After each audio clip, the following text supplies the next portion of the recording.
Kyle Lowry is set to make his long-awaited return to Toronto on Sunday night. And on today's episode of Locked On Raptors, we're going to talk about it. We're going to dig into the feelings. We're going to get sad and happy, joyous and wistful, everything that you might expect from a Kyle Lowry-themed episode. And of course, Katie Heindl is here to guide us through it as our feelings correspondent. That's all coming up on today's episode of Locked On Raptors. I guess we'll probably also talk about Raptors Heat on Sunday. It's a pretty big game. That's all coming up. Stick around.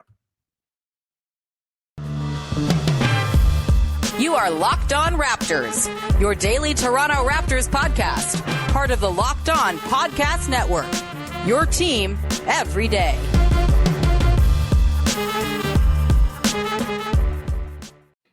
Hey, what's going on? Welcome to episode number 1150 of Locked On Raptors for Friday, April the 1st. Oh my goodness, I'm your host, Sean Woodley of RaptorsHQ.com. You can find me on Twitter as always at WoodleySean. You can find the show at Locked On Raptors, where you can find links to every single episode of the podcast, the odd video recap of a game as well. Plus, you can go and subscribe to the podcast wherever you get your podcasts. You can follow, I think, is another thing the apps ask you to do now too, and rate, review, all that good stuff. Plus, YouTube, big red subscribe button screaming at you right in the face when you go to the page. Please press it, and then you will be supporting the show. You don't even have to watch the videos. Just press the button, and you've done a wonderful service to me personally. And as always, a big thank you for making us your first listen of the day. All right, we're going to get into it here, Katie. It is time to talk about Kyle Lowry and his long-awaited return to Toronto. He missed the first Heat game back in Toronto back in, I think it was January, for personal reasons. There were no fans in the building, and I think it's kind of fitting that there will actually be fans there for his return now. But before we get to that, Katie, do you also have, I said the episode number title, 1150. I really had the urge to do the darts guy voice, 1150. Like, that's not a darts score, but that just want to let you get a little peek into my brain. That's where I went almost immediately. I almost came out of the gate with that, but I figured without explaining it with the proper context, it would be confusing. Anyway, how's it going? It's good. I've never heard that before. You've never watched afternoon darts on any one of your national sports networks here in Canada? I have not. Basically how it works is there's a guy with a microphone and he screams out the scores. And whenever they score a high score, he gets really jacked up. So it's like, 60, 70, 80. And then it's like, 180. Is he British? Usually? Yeah. They're all British, yeah. And it just 1150 sounded like some sort of mythical darts score that maybe you only get if you get like 6 straight bullseyes or something. I don't know. I've totally derailed the podcast before it even started. Let's get into it, Katie. Kyle Lowry's coming back to Toronto for the first time on Sunday. I guess let's just kind of first dive into maybe I'll distill it down to this. If I had to, if I was going to, and what I'm going to do, if I was to ask you to sort of sum up the return and everything that's going to come with it in one word, Katie, how would you surmise things here? I know you're a person of many words, and so this is an unfair question to ask you, but, how are you feeling going into Sunday night's return? I mean, a good cheat is just saying emotional. Yep. Mm-hmm. The encompasses all of the words. I feel good. A part of me actually was wondering, would some of the mania and like overwrought feeling of it, good and bad, be kind of slaked by the fact that this is now later? You know what I mean? Like much later in the year than we anticipated. So people's emotions, maybe at seeing Kyle Lowry again, feel like they're kind of got a lid on them. That's how I feel anyway. And I know that I'll be proven wrong in like a real blubbering mess on Sunday, which I'm kind of looking forward to. But I'm curious to see like the extent of it. Yeah, I think it we've kind of had now a full season to steel ourselves for it, I suppose. And like the people have watched, I'm sure, plenty of Miami Heat games and are accustomed to Kyle Lowry in a Heat jersey. But yeah, there's too much there from the 9 years he was on the team to not have it be an emotional mess on Sunday night. Like, yeah, press row blubbering is certainly a thing that's going to be going on. I've already, am I going to pack extra like tissue paper or something like that just so I can have a tissue on hand? I'm sure you'll probably just like come armed because that's, the Katie Heindl promise. But yeah, for me to answer my own question, because I'm a fair host here, I'll force myself to answer with one word as well. it's not one that maybe I expected, but gratitude is kind of the word that I have kind of floating through it. And it's just because this is rare, man. Like, it's not often a team gets to part ways with its best player ever on amazing terms and leave it to the point where, like, Kyle's still doing Toronto propaganda every time he does an interview, every time he writes in the Players Tribune about how it's home, how it's family, and all of that. Like, that is not common. And I think Raptors fans should really try to, appreciate just how uncommon it is, right? Like, yeah, you have your legends and you have your Dirks and your Duncans and all that stuff, but I think this is going to become an even lesser thing going forward, where the greatest player in any franchise's history has like a great tie with them. And we see it falls apart all the time. Kevin Garnett, Kevin Durant, anyone named Kevin, I guess, all these guys who were drafted and were originally heroes to their franchises, whether it's because there was a bad split and maybe the players at fault or the team's at fault or both or whatever. It's never going to quite be the same, the relationship between Garnett and the Wolves, for example, because Glenn Taylor was an idiot as the owner and alienated Garnett. And obviously Durant leaving the Thunder and all the bad feelings that floated around that, jumping ship to the Warriors, like, that's just never going to be mended either, you would think, despite all of the reporting of all of that Kevin Durant has done for Oklahoma City to help sort of, gentrify it or whatever. It's just, you don't get that ever. And Raptors fans, I feel like the sort of tone and tenor around the franchise has changed in recent years. Obviously, you win a title and that's going to kind of change the overall view, but I'm kind of viewing this weekend and the reunion with Kyle and the return and all that will come with it as sort of like the last step on the road to becoming like a real ass non-expansion franchise. Cause like, they have a legend. They're on great terms. He's going to be part of the fabric of the team forever. He's going to be brought out to wave at fans for the rest of time, as long as we're playing basketball in the NBA. And that is a super rare thing, and I think will become increasingly rare as we go forward here. Are you feeling similarly, Katie? Am I getting too mushy about this? Too like focused on this being sort of a once, like not a once in a lifetime, but for a fan base it can be, certainly. Am I getting too mushy about this? No, I think it's your experience, so I would never say it's too much or too mushy. I think I would add that there's a rare thing too in actually getting to witness a career kind of become as fulsome as Kyle Lowry's was in Toronto. It's rare. I mean, and this is me talking as someone who did get to see the whole thing. I recognize maybe some fans only got to see the end. But like watching a player basically decide to buy in and then stay bought in, and really invest in a team, but also then watching the growth that Kyle Lowry had with the team, like going from this like coach's kind of quote like nightmare, right? Yeah. To then just like any coach's dream, basically, because of the kind of like not just what he's doing on the floor, but like the team building capabilities that come with him, right? And like everything that he did for the franchise in terms of like shaping it and keeping his fingerprints on it and in like the DNA to come, but then also just kind of, as you mentioned, amicably parting ways and like leaving Toronto, I think, at a real high point, instead of just like leaving them to rebuild right in his wake. And I think all of that stuff is really rare. And I think as a fan, I don't know that I'll have another. I think I've said this before, but like I don't know that I'll have another player like Kyle Lowry. Yeah. That I get to kind of witness that whole process with, right? Like certainly not as closely. Yeah. And I think not as like meaningfully to me personally, because like he just like getting to see that whole thing like that in itself is pretty rare. Let alone like a guy staying with a franchise for as long as he did. Like that's rare too. And seeing it through the amount of like mostly ups and downs, like one great up, but then like quite a few downs on the way there. Yeah. And I mean, that's the other thing that makes it all the more special too, right? Is like there were so many like off ramps where it could have ended on sort of sore terms. He could have random bolted. ones too. Yeah, totally.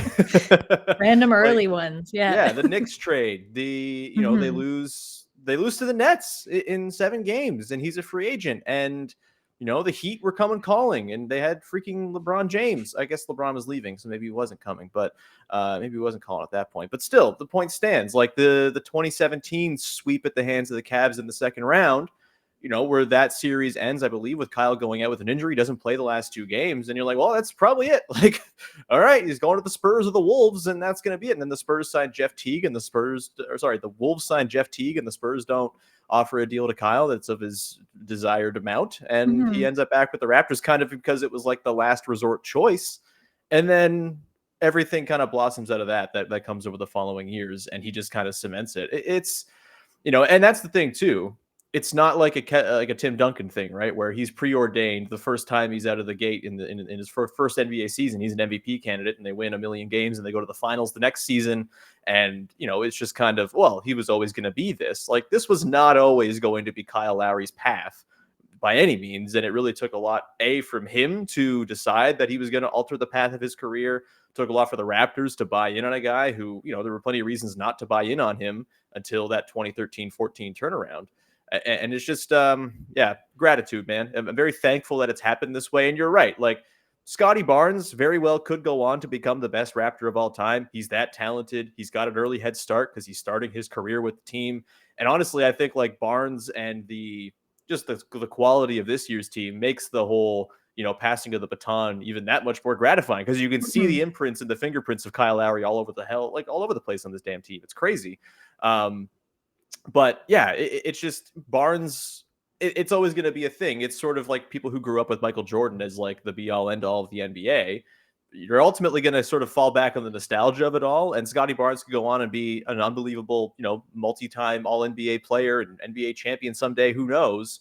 And it's still probably, for at least like people of our ilk in our era, we're just always going to fall back on Kyle as sort of like where the bar has been set. And that's fine. There's no wrong or right way to be a fan, or no right player to have as your favorite or the one that you identify with the most. But yeah, it's going to be tough to knock Kyle off that perch. Katie, we're going to continue on. We're going to keep on talking about feelings and Kyle and more in just a second. I want to dig into like what you're hoping for from the ceremony and everything like that on Sunday. We will get to that in just 1 second. But first, I want to tell you about our friends over at Bet Online. After months of playing, college basketball has determined the top teams for the Final Four and will determine this year's national champion this coming weekend. BetOnline.net is your source for all of the betting needs and sports info that you might have and need from all of the latest odds, contest, player props. You get podcasts, you get news on the latest developments, injuries, everything that you might need to make an informed wager is there. And look, sometimes maybe you don't want the information. You just want to bet with your heart. Like, for example, you want to bet against Duke going to the finals and winning the national championship and getting pasted in their game on Friday against UNC. If you want to just bet with your heart, you can do that too. But if you do want to be the informed person who has all the information at play and at hand before you put your money down, BetOnline is the place to go. Head to the website today or use your mobile device and learn more about the trends and the action. BetOnline is where the game starts. And we continue on your first listen of the day with Katie Heindl talking about Kyle Lowry, of course. Let's talk about the video montage that is surely being edited as we speak by our lovely friends over at the Raptors media team. I think there's like chalk moments that everyone's going to want in there. Do you have any like sort of personal faves that you're really hoping get featured in the video, well timed with certain music drops and cuts and stuff like that? It's going to be wonderful. It's going to be, I think, probably the thing that incites the crying the most, because boy, oh boy, do I get choked up by a montage. But what are some personal Lowry highlights and faves that you would like to see featured in said video vignette? Well, I've said before that I wouldn't mind having a separate charges montage, because I wouldn't mind if there was more. I think he's deserving of more than just one montage. I don't think, unfortunately, that will happen, but it would be great if it did. I think probably quarterly one. That makes sense. Let's do it. Quarterly, yeah, they should do a quarterly montage, because I get, like, I want to see a 20-minute montage, but I get they can't just play that at the first time out, which is usually when these things roll. That'd be early. I would probably get a hefty fine. I mean, Kyle Lowry's worth it, but whatever. Just fake a fire in the speaker again. Yeah.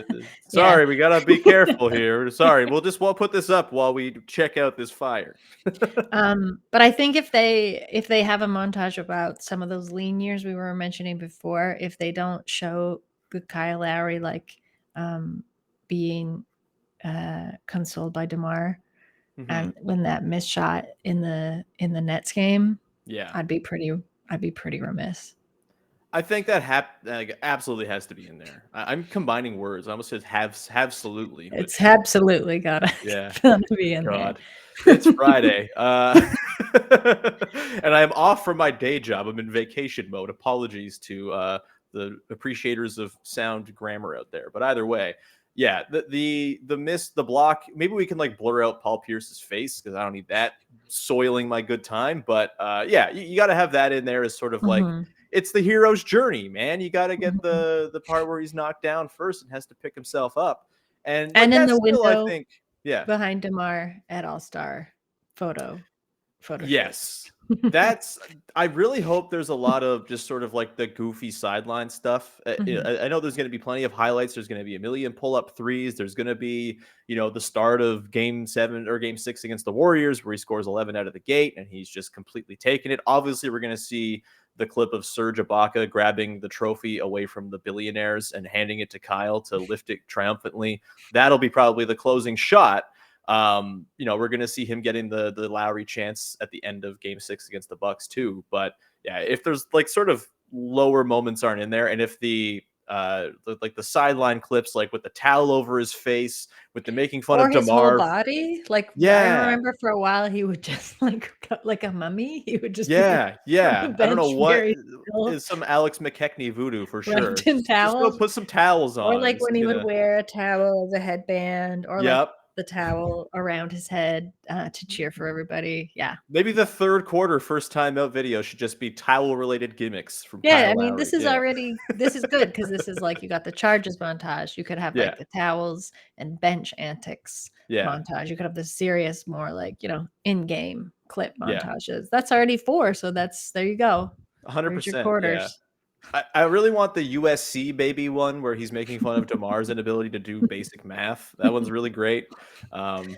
Just the best, man. He's just incredible. It's such a rich category. I do not envy the editors of this video package and what they're doing. This one's tough. This one's probably tough. Like, it's tougher than DeMar's. Yeah.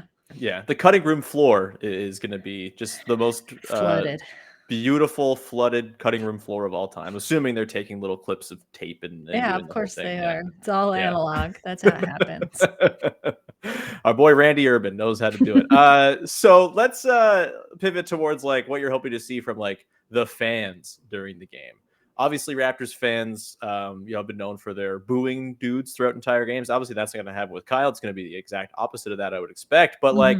It's also a very important game. We'll talk about the game itself coming up on the other side for a little bit, but it's a big game. The Raptors are all of a sudden, if they win tonight against the Magic, they're a game and a half back of the Sixers for the 4th seed with the tiebreaker and also a game to play against the Sixers. Like this is kind of heating up here, and the Heat are obviously a fellow Eastern Conference foe.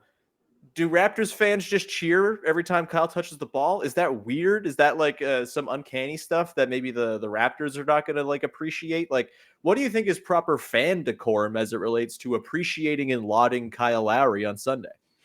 I think it will be a little bit telltale in terms of what the fan base, how old the fan base is, honestly. Yeah. Because I think I would say, cheer every time he gets touches. But there may be some newer fans who, don't really feel like that's necessary and don't want to do that. There's not going to be any boos, I feel like. No, not a chance. I don't even want to say even what like I would your theoretically do to those people. Yeah. Your Facebook uncle who for the longest time was like, Kyle Lowry's bad. Am I referring to a particular Facebook uncle of my own? Yes. Even that Facebook uncle has been turned and loves Kyle Lowry at this point. I think. So I think cheer every time he touches the ball. I don't see it dying down. Like if you could keep up the boos for like Dragic, that you can definitely keep up the cheers for Kyle. That said, he's gonna really want to win, and the Heat are gonna really want to help him win. Like Kyle Lowry is not trying to let Toronto off the hook with like a feel good a feel-good win, like he's gonna want to beat the shit out of the team. So yeah. And the 1 seed is like still up for grabs for them. Like, yeah. I mean, maybe they don't want it because the Nets might be the 8, but like it Yeah, matters so right now. it does matter. It does matter, but yeah, I think proper decorum is just like be in thrall of the man, right? All night and support him. Yeah, I think it's fine if you want to cheer for him when he has the ball. Whenever he checks in and out of games, I think that's fine too. If you want to cheer for him when he's shooting free throws, go nuts. Just know that there will be a point in this game, I'm sure, where you're going to have the urge to boo him because he's going to do the type of thing to the Raptors that he used to do to other teams to drive them Yes. insane and drive their fans insane. I'm really, really curious to see what happens if he I mean, takes a charge at an untimely moment that maybe is a bit of a questionable call. If he, lays a heavy foul on somebody to keep them from scoring around the basket, like he's not like a dirty player. He more like yells at officials and stuff like that. And so I don't think Raptors fans will get too upset about that. Honestly, if ever he gets in a sparring match with an official, I would hope that people are egging him on because that's just the perfect Kyle Lowry experience as well. But I'm yeah, kind there'll of be a point looking in this forward game. Yeah. to the charges, to like seeing seeing that on the other side and Yeah. experiencing what that feels like. Oh, it's going to be, as I long said, and I totally believe now that he's not on the team. I think you got to ban the charge as soon as Kyle leaves the Raptors. I now think you should ban the charge. It's not a basketball play, Katie. It's bullshit. It's not a good play. Open up more lanes for dunks, I say. After being the staunchest defender of the rule for about 9 years. I can't imagine why. Yeah, but I'm really fascinated to see, like, if he does just like bury them with like a dagger of and he does it like if he does it in their own house the way he used to do it to others. I'm thinking like the situation that presents itself is it's like a close game. It's much like Mhm. that February game back in 2016, Raptors Cavs fight for the 1 seed. The Raptors win on a Friday night on a Kyle Lowry 40-point game with the step back to the left from 18 feet serving as the dagger. That I really wonder how that's going to be received if he does that exact thing or something else that is just like a very Kyle Lowry play. Mhm. It feels to me like that could be sort of the test of what Raptors fans are willing to cheer. Yeah, I wanna see it. I don't know. I wanna be tested. I want Yeah. everyone to be tested. Honestly, if this weren't a game where like seeding was on the line, and I think it's maybe a little lower stakes now because the Cavs are now 3 losses, have 3 losses more than the Raptors, and it's a very good chance that the Raptors have already, won more games or are on Mhm. the track to win more games than the Cavs possibly can at this point. So like, I feel like they're pretty locked in for 6 at this point. But still 5 and 4 are potentially on the table here. That said, I think because the stakes are a little bit lower, maybe it'll be a little bit easier to take if he does go nuts. So, like, if this were the January game, honestly, I'd be like, yeah, Kyle, go nuts, score 35 and do your thing, man, and just ruin the Raptors. And I think that would be like a totally fine thing. I'm less eager for that to potentially happen on Sunday. I also think it's going to be tough for him to kind of get loose and do like a traditional Kyle Lowry FU game because as much as he's going to want to beat the Raptors, for damn sure that Fred and Pascal and OG are going to make his life a living hell, I would assume. Like Fred in particular. Kyle did an interview with Kate Burness on TSN this morning. I recommend go watching it. He's very charming. You know that. What am I telling? Everyone knows that. But he I was don't talking think, about how Heat media know that yet, though, I that's have to say. fair. Yeah. I have I think to they're coming say. around. He's kind of going into score mode lately, which is apparently all that needs to happen for people to be on board, which is, of course, not appreciating Kyle Lowry for what he actually is. We don't got to get into that. But yeah, in the interview, he was talking about how, like, I don't want to guard Fred. No, thanks. I'm not taking him. Someone can. I'm not going to do it. And I can imagine 100% Fred is going to gleefully take on the defensive assignment of Kyle Lowry and do what he can to make it miserable. Are you excited for that particular one-on-one master and apprentice facing off at last? Yeah, a little bit like, looking in a cursed mirror kind of for Fred, I think, right? You know, Yeah, yeah. the horror kinda thing when someone's looking in a mirror and then the reflection does something different. Yeah, and they They, see, like, like, their raise old their hand, the they aged wave, version of and themselves. you're Yeah. no, like, they raise their hand and creepily and wave, and the person that's standing in front of it is just like, "Oh my Yeah. god." I feel like that's going to be Kyle and Fred. I don't Mm-hmm. know, man.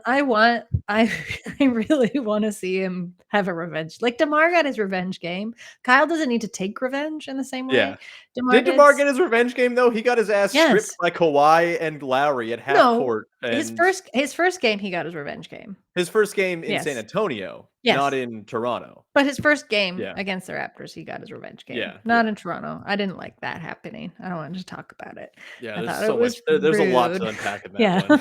It was a little bit rude of them. But I don't think so. I want Kyle Lowry to have something like that. I wouldn't mind if he like cooked the team. Sorry, Raptors fans. I don't actually mind if they lose this one. Maybe I'm rooting for it. Who knows? I do have a Lowry Heat jersey. Will I wear it on Sunday? Unknown. But it's gonna be very tough. It will be tough for Fred, OG, Pascal Siakam. You said. I think it'll also be tough for Chris Boucher. I think it will be interesting to watch Scotty and He's Kyle. got no ties. I know no ties, except this is someone that you know now through the league because it's again it's we're into April, but like so it's not like it would have been at the beginning of the league. But now Scotty's had like this much of almost a full season to like learn the team, hear tell of Kyle Lowry probably all the time, like see him kind of in every like even play that they're running all the time, and now like have this like mastermind in front of him on the floor. I think that's a little bit interesting. I also think because like Jimmy Butler, PJ Tucker, and Bam Adebayo are going to make it very difficult for those guys, on behalf of Kyle Lowry. So like this might be the game of my dreams. Maybe not everybody else's, but I'm actually looking forward to like the matchups, the discomfort, like the pressure that's going to be coming from both sides. And like, it's not good. I don't think it will get like chippy or heated. It will be emotional. And like, it'll be like, these are just like two competitors, like really, really dogged competitors going at each other. And two really good teams. Like their games so far this season have been nightmare fuel. Lowry didn't play any of them. So that's to be taken into account. Yeah, it's going to be a lot of fun. And yeah, the Scotty thing is really interesting because he doesn't have ties to Kyle, never played with him. But I do wonder like how much, like maybe he doesn't even realize how much Kyle Lowry influence has been absorbed by him this season. Is in him already. Yeah, just because like it's passed along to Fred and Pascal and OG, and that's being passed along. It's just the carrying of knowledge. You didn't know you were being poisoned for months now, and now the poison will take hold. You just start seeing Scotty Barnes' ass get bigger and bigger, sort of magically over the next couple of years. Yeah, it's gonna be weird. We're gonna continue on. We're gonna round out the show with some thoughts on the game and some lingering last thoughts on our feelings related to Kyle Lowry. I think all three teases I've done today have involved feelings. If that doesn't keep you around, I don't know what will. We're gonna finish up in just a sec. But first, I want to tell you about our friends over at Built Bar, who are making the best tasting protein bars in the whole wide world. I highly recommend you check them out. They are a wonderful way to get off of the bad snacking habits and to have a nice meal replacement instead of going for a big lunch or a big breakfast or something like that. If you don't really feel like it, a Built Bar can be a wonderful little stand-in, and they have flavors for everybody. My favorite personally is mint brownie, but there are some great flavors that come up on the site all the time. They have fruit flavors, they have nut flavors, non-nut flavors for those who have allergies. You can totally eat those and feel totally safe. There is no nut content in their nut-free, and they're totally safe. Also keto. If you're a keto person, you can eat these bars and be totally at home within your regular lifestyle as well. Highly recommend you go check out Built Bar. They are just the best, and they somehow make them taste amazing every single time. All these different flavors they're juggling, all these different, textures and whatnot, and they still manage, regardless of what the flavor is, to figure it out. They make it taste great first and then make it delicious after that. Sorry, that's just the same thing. They make it taste great first, it's still delicious, and then they figure out how to make it healthy after that. I don't know how they do it, but they do it every time. And my battle with words continues on here on your Friday episode of Locked On Raptors. Either way, highly recommend you go to built.com right now. Check out, use the promo code LOCKED15 and get 15% off your order. That's the promo code LOCKED15, LOCKED15 for 15% off at built.com. Go do it. And we continue on this struggle bus of a podcast with the final segment. Look, Katie, it's Friday. I've been off my job. I'm in full we're 6 minutes away from the World Cup draw.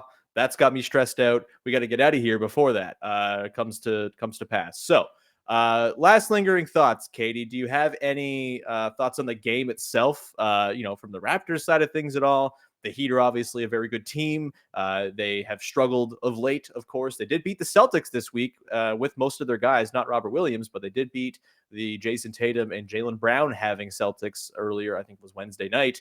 So maybe they've kind of turned things around after almost fighting each other a week ago.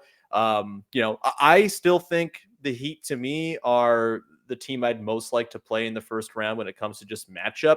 The emotional side of things makes me question that. And maybe I'm just like, yeah, let's go Sixers, because I don't want to deal with the unpacking the many layers of emotion tied up in a Raptors Heat series. But matchup wise, I think the Raptors have some even more interesting things to kind of deploy than they did in the past. I mean, they've really kind of leaned into matchup ball, and it seems like Tyler Hero has become the target and focus of attention for most opposing offenses these days because he's so valuable to them. I wonder if we just see like Siakam size up Tyler Hero as though he's Lowry Markkanen 100 times. It's interesting stuff. It's going to be a fun game. Lots of different wrinkles. Both really good coaches, of course. What are you thinking going into this one? And if you don't want to talk about the game itself, you can talk more about feelings too.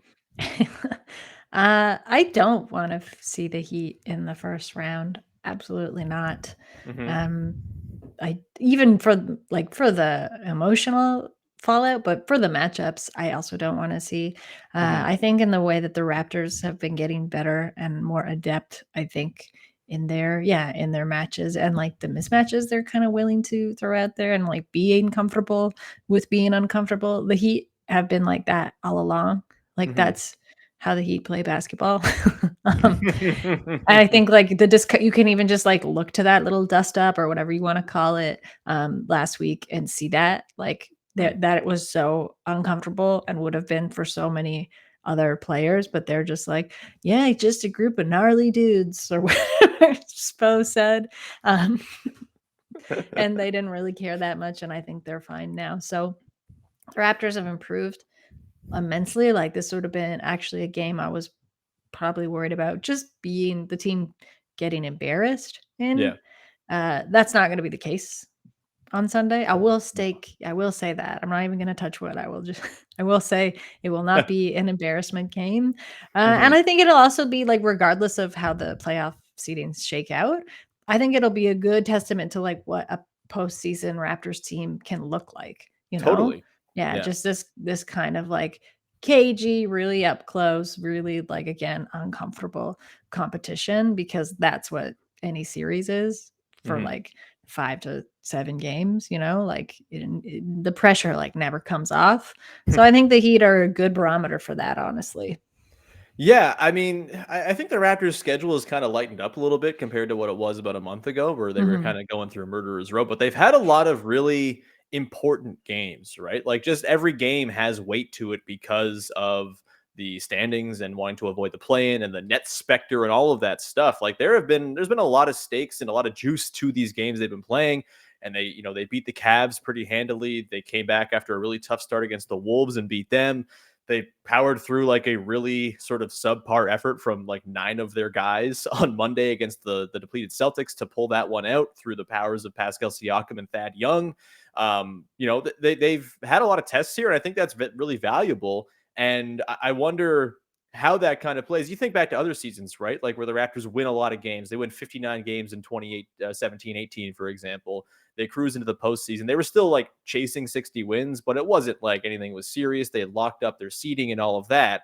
I wonder what the difference is between like having to battle and scrape on your road to getting in the postseason versus kind of just chilling for the last month, which most teams tend to chill for the last month. Not possible this year because it's so clustered and so unknowable right now as to where teams are going to finish. Like you just got to win as many games as you can to best, sort of set yourself up for whatever might come. So yeah, this Heat game should be great for that. And I think there's a few interesting things to keep an eye on. For me, the Raptors and their small ball stuff has been a little bit, I talked about it yesterday on the podcast. Their starting 5 with Scotty Barnes as their center has been kind of getting killed lately, and they've been terrible to start games. But I think back to some of the best we've seen from Scotty Barnes this year, and a few of those games were, I think it was 2 games against Bam Adebayo, where he looked incredible. That was like the first week after Bam had returned from injury, but like he went toe-to-toe with Bam, who is not an easy dude to go toe-to-toe with. That's going to be a fun one to watch. And then how does Precious Achiuwa maybe sub in, the way he did against the Wolves for the size and defense and apparently unbelievable 3-point shooting, which is just what he does now. That's going to be fun too. We've totally undersold the Precious revenge game potential here, Katie. Cast off to bring in some 35-year-old bum of a point guard. It only averages 13 points a game. What are you talking about? Precious been averaging that since the All-Star break. He's going to come out firing, I would assume, as well. Katie, any parting shots here before we wrap this thing up? No, just take good care of yourselves on Sunday, leading up to the game. If you're watching at home, make sure you got your snacks, things that you like on hand, maybe comfort in your foods, comfortable clothing, and just be ready to feel what you feel. Yeah, crying's good. Hydrate so you can cry lots, I would say. Yeah. Maybe watch an emotional film just beforehand. And make to really sure you wash juices your face going. after. You don't want that stuff on your face before you go to bed. Oh, is that a thing? I'm bad at skincare, so I wouldn't know. You gotta wash your face before bed, Sean. Come on. I'll splash some water, but tears are like water too, aren't they? Just with minerals. No. Look, we're here for bad grammar and bad science, apparently, on today's podcast. We're hitting all the boxes. We're gonna wrap it there. Thank you so much for tuning in. Katie, thanks for being here on short notice. I should note, you might be asking, hey, where's Rohan Nadkarni from SI.com? He was supposed to be on today's show. He had to cancel last minute, but he's going to be on soon. We're going to get him. Rohan's the best. I'm excited to have him on. And was also extremely thrilled to have Katie on for this episode because, Katie, we've had so many conversations about Kyle Lowry. I can continue to have them with you forever. It's just it's my favorite thing to talk to you about, except for maybe Lord of the Rings. Anyway, we will wrap it there.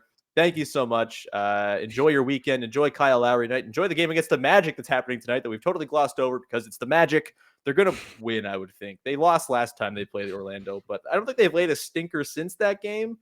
And maybe we're kind of through the window of stinkers at this point. The Magic don't have anyone available either. Like, come on. This is going to be a cakewalk. So with that, thank you. We will be back again on Monday. I'll actually do an episode. I promise I'm going to bring my mic this time. I'm going to actually do an episode from the arena after the game on Sunday night. And then that'll tee up your week and we'll move into the last week of the regular season and tee all those games up. There's a Sixers game in there. There's the Hawks game in there. It's going to be wild. We will have it covered for you. And we will talk to you again on Monday with another episode of Locked On Raptors. Bye-bye.